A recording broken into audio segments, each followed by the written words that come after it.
Hi, I'm Tali, and we've made a breakthrough in tokenization performance. We've achieved gigabyte tokenization on consumer desktop CPUs with sub-millisecond latencies. It's a 10x increase in throughput, and P99 latency numbers half that of others' best runs. And the best part about this is it's a drop-in replacement for your existing Python, Node, and Rust tokenizers. So let's look at how we measure what the numbers are and how much this impacts your pipeline. For our benchmarks, we measure from entering the function, results being returned, and then finally enumerating the results. By walking through every token, we ensure lazy evaluation, iteration cost, and language overhead are included. We only present on this end-to-end number as it's closer to what you will really experience.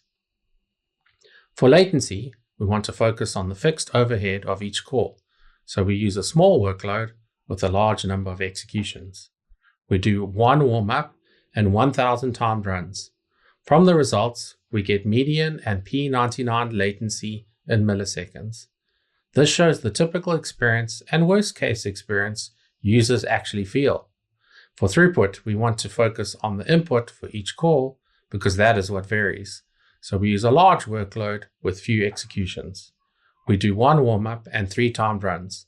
From the results, we get throughput in megabytes per second, which tells us how long it should take to process an input of a given size. There is a large combination of benchmarks to run, and we need to run them multiple times. There's also a large gap between the slowest and fastest tokenizers. So to be practical, we bucketed tokenizer methods into 4 speed tiers.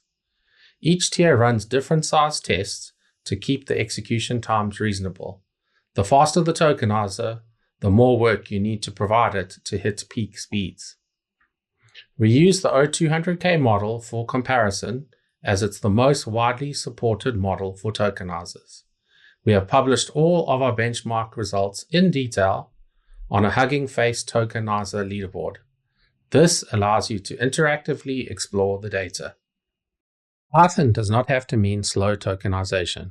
If you minimize object churn and keep the hot path inside optimized native code, you can still get very high throughput and sub-millisecond latency.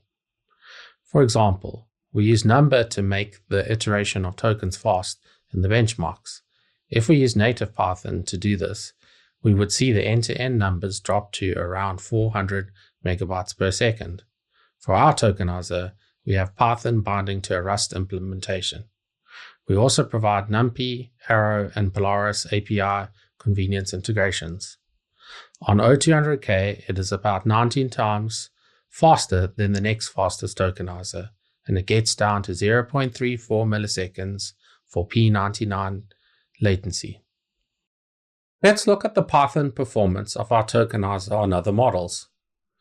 DeepSeek v3 had the best performance, and Gemma 3 was the slowest for throughput. For latency, we see that Llama 3 has the highest latency, and R50K has the lowest. For Node, we need to take the same approach as Python. There is not a number equivalent, so we create a Rust enumerator and counter that can be called from Node.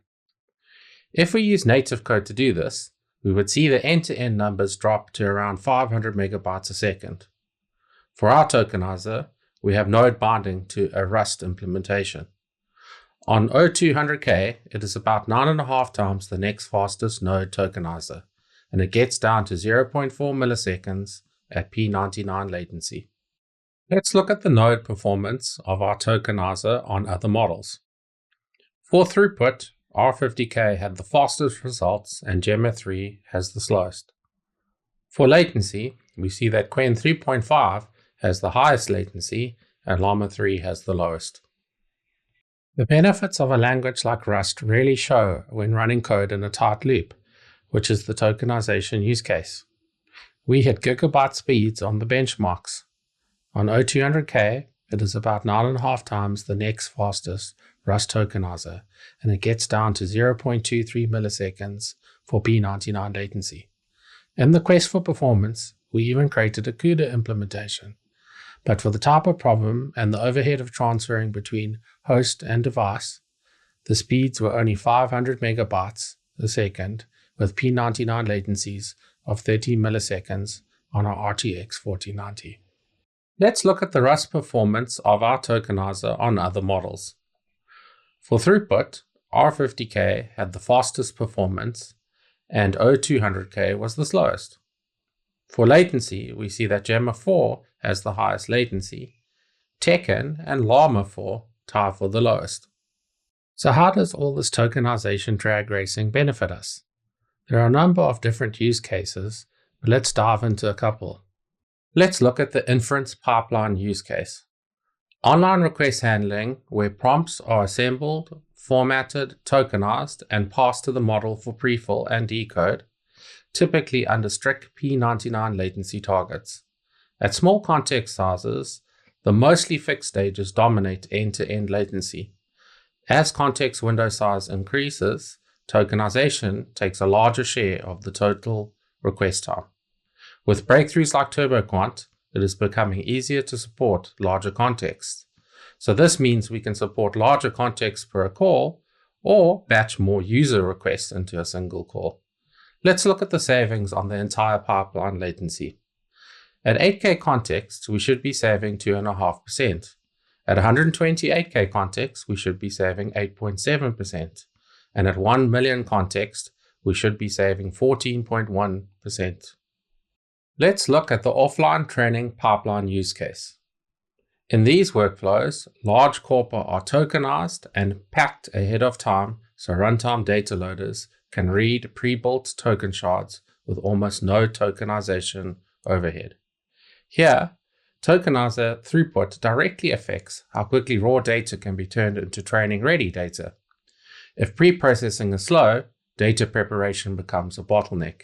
If pre-processing is faster, the entire training pipeline becomes more flexible and responsive. So this means we can use larger amounts of data or refresh data more often, or even support more concurrent tokenizers, which means we can train against different models. For this use case, we are saving approximately 42.5% over most pipelines. Let's look at the Agentic RAG Pipeline use case. In this workflow, a planner repeatedly calls retrieval or external tools, rebuilds the prompt with intermediate results, and runs additional reasoning steps before producing a final answer. For smaller tasks, most of the latency still comes from planning, retrieval, tool execution, context repackaging, and reasoning. But as the agent accumulates larger scratch pads, tool outputs, and retrieved evidence, tokenization is repeated over bigger and bigger contexts. That means tokenization becomes a larger share of the total end-to-end latency. So this means we can improve the latency of agent calls or process more requests.